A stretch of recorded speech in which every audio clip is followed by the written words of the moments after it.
ನಮಸ್ಕಾರ, ನೀವು ನೋಡ್ತಾ ಇದ್ದೀರಾ ನ್ಯೂಸ್ ಫಸ್ಟ್. ನಾನು ವಿದ್ಯಶ್ರೀ. ಅಶ್ಲೀಲ ವಿಡಿಯೋ ಹಗರಣ ಹಾಗೆ ಕಿಡ್ನಾಪ್ ಪ್ರಕರಣಕ್ಕೆ ಸಂಬಂಧಪಟ್ಟ ಹಾಗೆ ಈಗಾಗಲೇ ಎಚ್.ಡಿ. ರೇವಣ್ಣ ಅವರ ನಿವಾಸದಲ್ಲಿ ತಪಾಸಣೆ ನಡೀತಾ ಇದೆ, ಮಹಜರು ನಡೀತಾ ಇದೆ. ಅದರ ಜೊತೆಗೆ ಸಾಕಷ್ಟು ಮಹತ್ವದ ಬೆಳವಣಿಗೆಗಳು ಕೂಡ ಆಗ್ತಾ ಇವೆ. ಅದೆಲ್ಲದರ ಡೀಟೇಲ್ಸ್ ನೋಡ್ತಾ ಹೋಗೋಣ. ಅದಕ್ಕೂ ಮೊದಲು ಈ ಕ್ಷಣದ ಹೆಡ್ಲೈನ್ಸ್.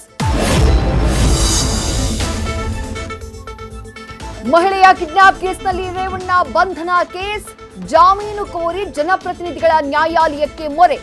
ಇನ್ನು ನಿಗದಿಯಾಗದ ಜಾಮೀನು ಅರ್ಜಿ ವಿಚಾರಣೆ ದಿನಾಂಕ.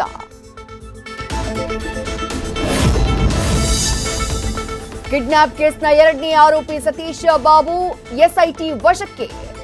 8 ದಿನಗಳ ಕಾಲ ಸತೀಶ್ನನ್ನ ಕಸ್ಟಡಿಗೆ ಪಡೆದ ಎಸ್ಐಟಿ 17ನೇ ಎಸಿಎಂಎಂ ನ್ಯಾಯಾಧೀಶರ ಎದುರು ಹಾಜರು. ಹೊಳೆನರಸೀಪುರ ಹಾಸನದ ಬಳಿಕ ಬೆಂಗಳೂರಲ್ಲಿ ಮಹಜರು. ಬಸವನಗುಡಿಯ ರೇವಣ್ಣ ನಿವಾಸದಲ್ಲಿ 4 ಗಂಟೆಗಳಿಂದ ಪ್ರಕ್ರಿಯೆ. ಸಂತ್ರಸ್ತೆಯನ್ನ ಕರೆದೊಯ್ದು ಮಹಜರು ಮಾಡ್ತಾ ಇರೋ ಎಸ್ಐಟಿ.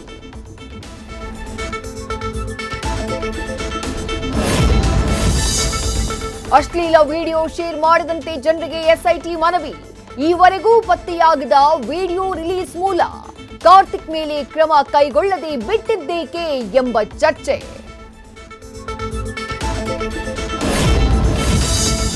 ಪ್ರಜ್ವಲ್ ಭಾರತಕ್ಕೆ ಮರಳೋದ್ಯಾವಾಗ ಅನ್ನೋದು ಇನ್ನೂ ನಿಗೂಢ. ಫ್ರಾಂಕ್ಫರ್ಟ್ನಿಂದ ಮರಳೋಕೆ ಹಲವು ಬಾರಿ ಟಿಕೆಟ್ ಬುಕ್ ಮಾಡಿ ಕ್ಯಾನ್ಸಲ್. ಈಗ ಮೇ 15ಕ್ಕೆ ಜರ್ಮನಿಯಿಂದ ರಿಟರ್ನ್ ಟಿಕೆಟ್ ಬುಕ್ ಬಗ್ಗೆ ಮಾಹಿತಿ. ನ್ಯೂಸ್ ಫಸ್ಟ್, ನಿರ್ಭೀತಿಯಿಂದ ನಿಮ್ಮ ಪರವಾಗಿ.